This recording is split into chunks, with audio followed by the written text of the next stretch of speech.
Hello friends, நம்ம தனுஷாரோட இட்லி கடை படம் பார்த்தீங்கன்னா போஸ்ட்போன் ஆக போகுது அப்படின்ற மாதிரி ஒரு நியூஸ் பார்த்தீங்கன்னா இப்போ சோசியல் மீடியா ஃபுல்லாக செம்ம வைரலாக போயிட்டு இருக்கு. அது என்ன அப்படிங்கிறத இந்த வீடியோவில் டீட்டெயிலாக பார்க்கலாம். ஆல்ரெடி பார்த்தீங்கன்னா இந்த இட்லி கடை படம் ஏப்ரல் 10 ரிலீஸ் ஆக வேண்டியது அப்படிங்கிறது நம்ம எல்லாத்துக்குமே தெரிஞ்ச ஒரு விஷயம் தான். அதுக்கப்புறம் பார்த்தீங்கன்னா நம்ம அஜித் சாரோட குட் பேட் அக்லி படம் தான் அந்த ஒரு டைம்ல ரிலீஸ் ஆச்சு. இந்த படம் பார்த்தீங்கன்னா அக்டோபர் 1 ரிலீஸ் ஆகும் அப்படின்ற மாதிரி சொல்லியிருந்தாங்க. ஆனா இப்போ பார்த்தீங்கன்னா அக்டோபர் 1 இந்த படம் ரிலீஸ் ஆகல அப்படின்ற மாதிரி ஒரு நியூஸ் வந்துட்டு இருக்கு. ஆல்ரெடி பார்த்தீங்கன்னா இந்த படத்தோட ஃபர்ஸ்ட் சிங்கிள் தயாரா இருக்கு. அந்த ஒரு ஃபர்ஸ்ட் சிங்கிள் ரிலீஸ் பண்ண போறோம் அப்படின்ற மாதிரி அப்டேட் கொடுத்திருந்தாங்க.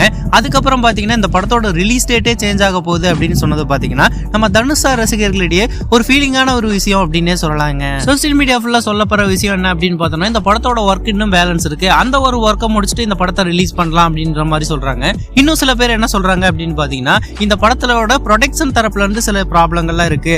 அதெல்லாம் சால்வ் பண்ணதுக்கு அப்புறம் இந்த படம் ரிலீஸ் ஆகும் அப்படின்ற மாதிரி எல்லாம் சொல்லிட்டு இருக்காங்க. ஆனா அபிஷியலா இது வரைக்கும் கன்ஃபார்ம் பண்ணல அப்படின்னே சொல்லாங்க. மேபி இந்த படம் அக்டோபர் 1 ரிலீஸ் ஆச்சுன்னா கண்டிப்பா இந்த படத்தோட ஃபர்ஸ்ட் சிங்கிள் சாங் நமக்கு ரிலீஸ் ஆகும் இல்லையா, அந்த ஒரு சாங்லயே இந்த படத்தோட ரிலீஸ் டேட்டையும் மென்ஷன் பண்ணி ரிலீஸ் பண்ணுவோம் அப்படின்ற மாதிரி சொல்லியிருக்காங்க. அந்த ஒரு அப்டேட்டுமே நமக்கு கூடிய சீக்கிரம் கிடைக்க போகுது. அதாவது இந்த படத்தோட ஃபர்ஸ்ட் சிங்கிள் இருக்கு இல்லையா, அதுவுமே நமக்கு கூடிய சீக்கிரம் ரிலீஸ் ஆக போகுது அப்படின்ற மாதிரி சொல்லியிருக்காங்க. ஓகே நண்பா, நீங்க இந்த ரிலீஸ் டேட்டை பத்தி என்ன நினைக்கிறீங்க அப்படிங்கறத கமெண்ட் பாக்ஸ்ல கமெண்ட் பண்ணுங்க. நீங்க யாரெல்லாம் இந்த படத்துக்காக ஈகரா வெயிட் பண்றீங்க அப்படிங்கறத கமெண்ட் பாக்ஸ்ல கமெண்ட் பண்ணுங்க. இந்த மாதிரியான அப்டேட்ஸ் வந்துருச்சுக்க நம்ம சேனலை லைக் ஷேர் சப்ஸ்கிரைப் பண்ணி சப்போர்ட் பண்ணுங்க.